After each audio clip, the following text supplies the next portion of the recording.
Hello everyone, আজকে রান্না করেছি দেশি মুরগি। প্রথমে একটি কড়াইতে তেল দিয়ে নিব, এরপর বাটা পেঁয়াজ দিয়ে নিব 2 টেবিল চামচ,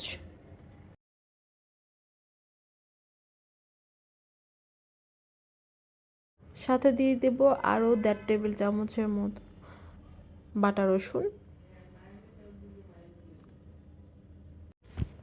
এরপর দিয়ে দিচ্ছি কিছুটা গরম মশলা,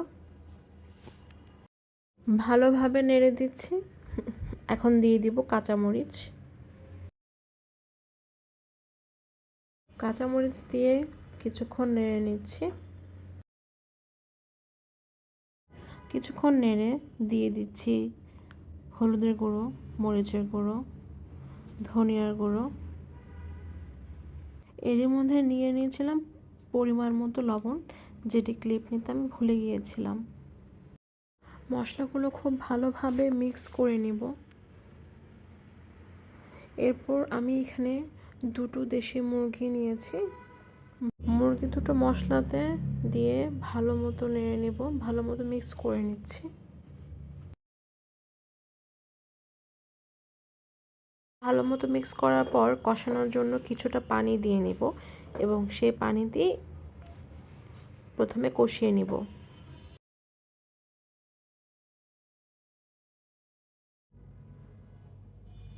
কষানো পানি যখন গরম হয়ে যাবে তখন আমি এখানে কাঁচা জিরের গুঁড়ো দিয়ে নিচ্ছি 1 চা চামচ, দিয়ে ভালোভাবে নেড়ে দেন আবার ঢাকনা দিয়ে দিব।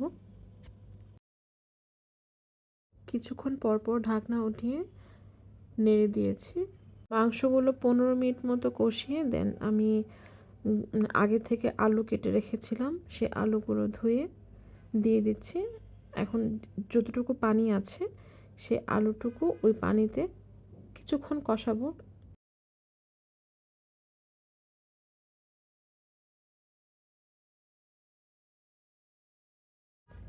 আমার এখন সম্পূর্ণ কষানো পানিটি শুকিয়ে গেছে। আমি এখন আগে থেকে ফুটিয়ে রাখা গরম পানি দিয়ে দিচ্ছি।